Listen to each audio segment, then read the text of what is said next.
ओम नमः शिवाय। शिवजी सदा सहाय। ओम नमः शिवाय। गुरुजी सदा सहाय। ओम नमः शिवाय। शिवजी सदा सहाय। ओम नमः शिवाय। गुरुजी सदा सहाय। श्री शिव महापुराण द्वितीय रुद्र संहिता प्रारंभ प्रथम सृष्टि खंड। अध्याय 3। नारद जी द्वारा शिव गणों को श्राप। ऋषि बोले, हे महाभाग व्यास शिष्य सूत जी, आपको नमस्कार है जो आपने कृपा कर हमारे लिए इस अद्भुत चरित्र का वर्णन किया है। हे तात, यह सब आप हमसे कहिए।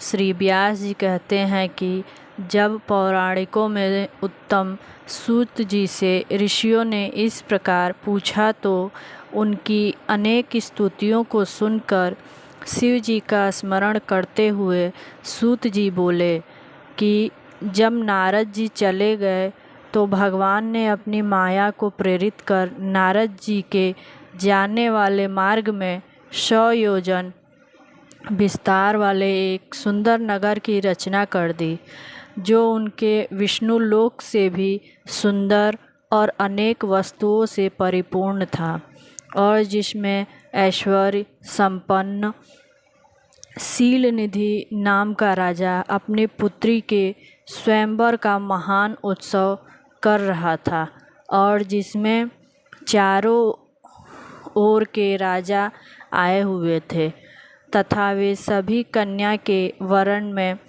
उत्सुक हुए अनेक प्रकार के वेशों से शोभा संपन्न थे। ऐसे नगर को देखकर नारद जी मुग्ध हो गए और उनमें काम का अद्भुत संचार हो गया। कौतुकी नारद जी राजा के द्वार पर जा पहुँचे और राजा निधि ने उन्हें श्रेष्ठ रत्नों के सिंहासन पर बैठाकर उनकी पूजा की और श्रीमती नामक अपनी कन्या को बुलाकर नारद जी के चरणों में प्रणाम कराया। तब उस कन्या को देखते ही नारद जी विस्मित हो राजा से उसका परिचय पूछने लगे और परिचय पाकर काम विह्वल हो उसके पाने की इच्छा कर राजा से बोले कि हे राजन, तुम्हारी यह कन्या सब लक्षणों से युक्त है, बड़ी भाग्यशालिनी है और धन्य है। इसमें लक्ष्मी के से सभी गुण विद्यमान हैं और देवताओं में श्रेष्ठ सबका ईश्वर जो किसी से जीता न जा सके शिव जी के समान विभु और जो काम को जीतने वाला होगा निश्चय ही वही इसका पति होगा।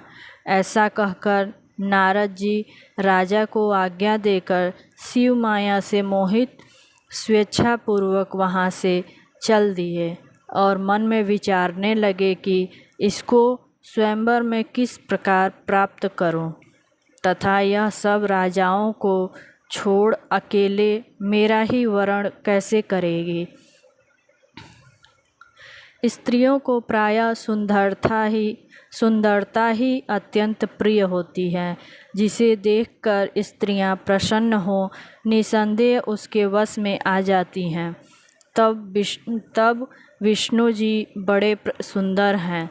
नारद जी उनका रूप मांगने के लिए विष्णु लोक चले गए।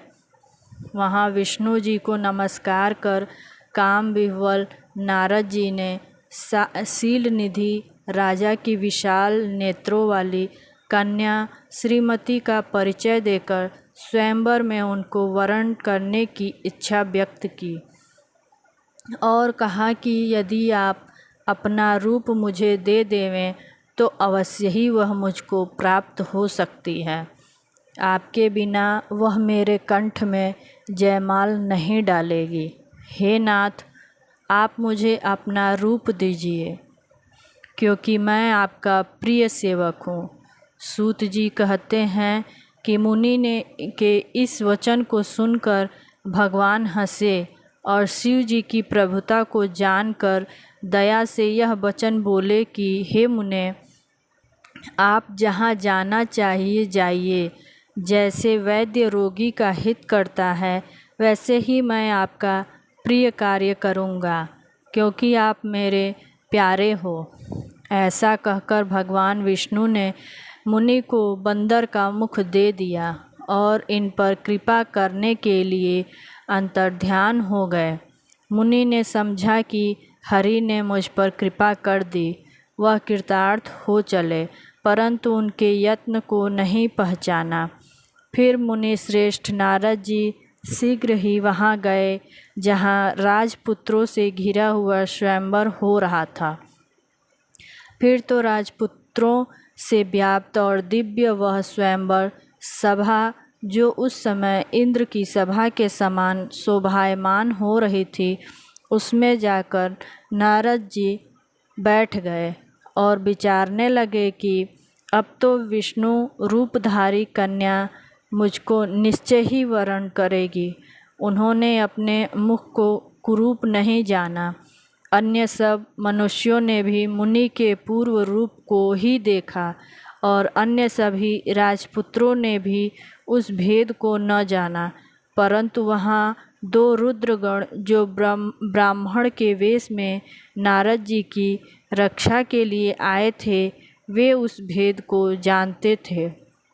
वे दोनों मुनि को मूढ़ समझकर मुनि के पास गए और परस्पर बातें करते हुए नारद जी की हंसी करने लगे। छल युक्त उन्होंने नारद जी का परिहास किया। काम विह्वल मुनि ने उनके वाक्य को यथार्थ रूप में नहीं सुना और राजकन्या को प्राप्त करने की इच्छा से उसी को देखते हुए मोहित हो गए। इस बीच वह राजकन्या बहुत सी स्त्रियों सहित अंतःपुर से पतिवरण की इच्छा से चली, जिसके हाथ में सुवर्णमाला थी और वह सुंदर व्रत वाली साक्षात लक्ष्मी के समान सभा में आ पहुँची तथा अपने समान वर को ढूंढती हुई घूमने लगी।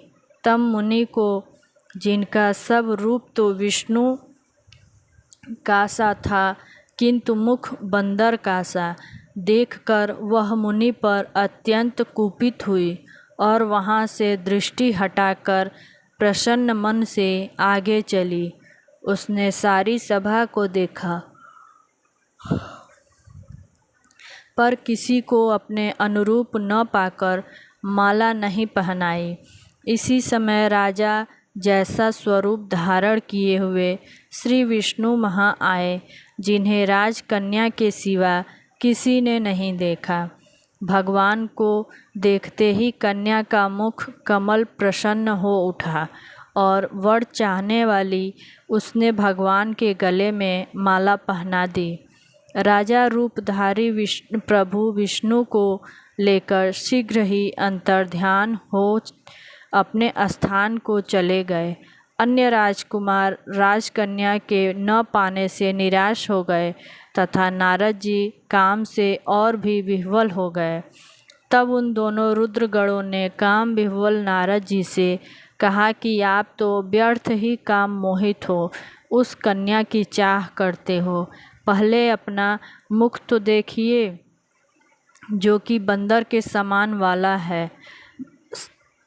सूत जी कहते हैं कि उनके वाक्य सुनकर नारद जी ने आश्चर्य किया और शिव जी की माया से मोहित हो उस मुनि ने अपना मुख जल में जाकर देखा तो अत्यंत क्रुद्ध हो उन्होंने दोनों गणों को शाप दे दिया और कहा कि तुमने मुझ ब्राह्मण की हंसी की है, अतः राक्षस हो जाओ। शिव जी के गण उनके इस शाप को सुनकर और मुनि को मोहित हुआ जानकर कुछ भी न बोले और शिव जी की स्तुति करते हुए अपने स्थान को चले गए। यह सब शिव की इच्छा थी। ओम नमः शिवाय। शिवजी सदा सहाय। ओम नमः शिवाय। गुरुजी सदा सहाय। ओम नमः शिवाय। शिवजी सदा सहाय। ओम नमः शिवाय। गुरुजी सदा सहाय।